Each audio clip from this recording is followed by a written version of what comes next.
the Consumer Financial Protection Bureau has just implemented new rules that would remove medical debt from consumer credit reports. And the way it works is that under the new policy, these credit reports can no longer include past due medical bills, and companies that obtain a person's credit history cannot evaluate their application based on outstanding medical debts.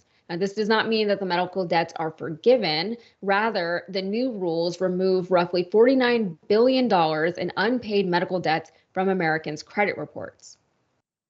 The prohibition targets all credit reporting companies, including TransUnion, Experian, and Equifax.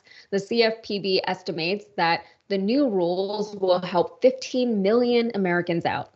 It also argues that some past due balances are erroneous and reflect amounts that were either already paid or greatly overstated.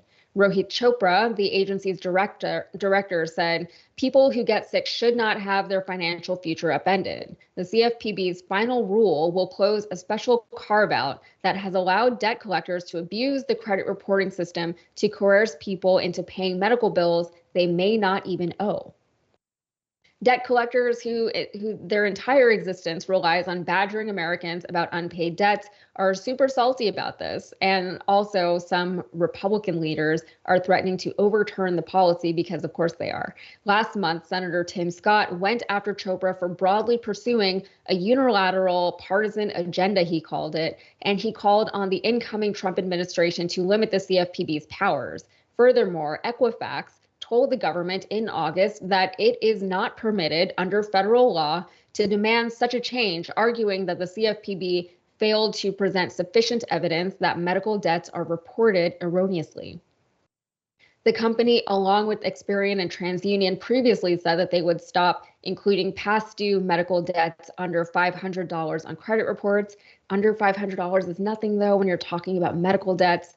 But the lobbying group ACA International, which represents debt collectors, separately defended its work to recover rightfully owed consumer debt, which it said had enabled organizations to survive.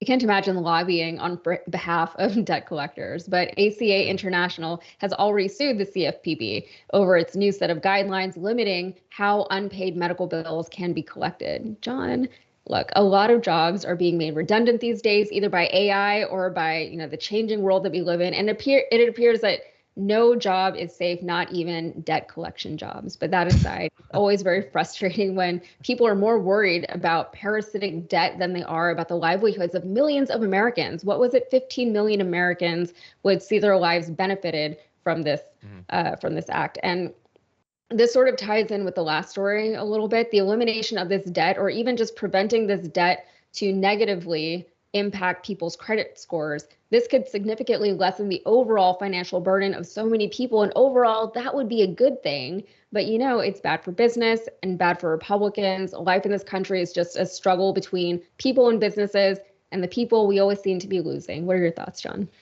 Yeah, my thoughts are was twofold. First of all, I want to say, so stuff like this, which isn't directly a thing that Biden did, but it's a thing that happened under Biden in an agency or whatever, is sometimes when I'm evaluating like the value of a presidency, I often forget about little things like this that they start to add up over time, and they do help a lot of people. There's been a lot of things like this around student loan debt and the focusing on junk fees and stuff like that, which is good, and I think deserves recognition, not just by us, but also.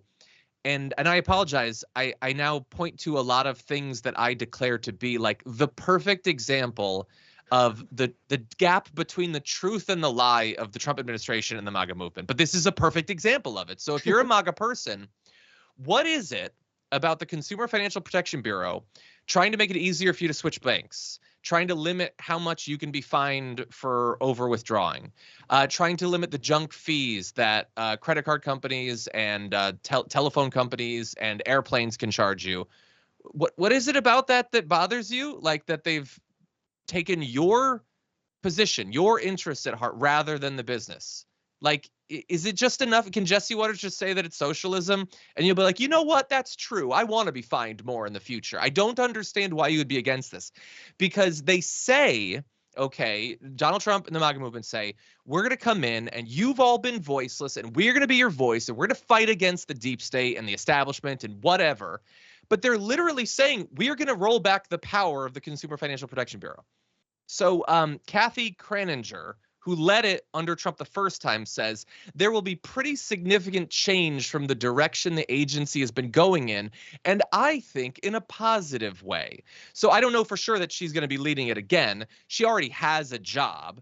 It probably doesn't matter what the job is, but just so you know, she's the chief executive of the Florida Bankers Association, a lobbying group whose board of directors includes executives from Bank of America, JP Morgan Chase, PNC, and Truist. So she probably has your best interests at heart. They're going to make it possible for these companies to screw you over and nickel and dime you in a million different ways. Why do you want to be attacked and fined and be hemmed in? Why do you want the government to take the bank's position rather than your own? That's not a rhetorical question. I want a literal goddamn answer to that. I do not understand why the MAGA movement says they want the establishment to be hurt. They want their interests to be advanced. And yet every day Donald Trump proves that he's going to do the exact opposite of that, and they don't seem to mind. I don't hear you. Yes. Sorry. My bad. I did that yesterday too. Yeah, that's the problem, is that you're the one asking the question. They're not asking that question of their leaders, right? And they're not the ones who are questioning things. And we got to end the first hour, but it was a I loved your analysis, John. But the only thing that I kept thinking about the whole time was, you know, the movie Robin Hood Men in Tights? There's that scene where Chappelle, yeah, I don't know. Like, I grew up with that movie, so I understand the world through that lens, whatever that says about me. But that part where Chappelle's character is addressing the people of Sherwood Forest, and he's like, "Oh, people of Sherwood Forest, you've been had, hoodwinked, bamboozled, run amok," and that's what it is. That's 3 times I've said that one word in one show, and I had to fit in one more. So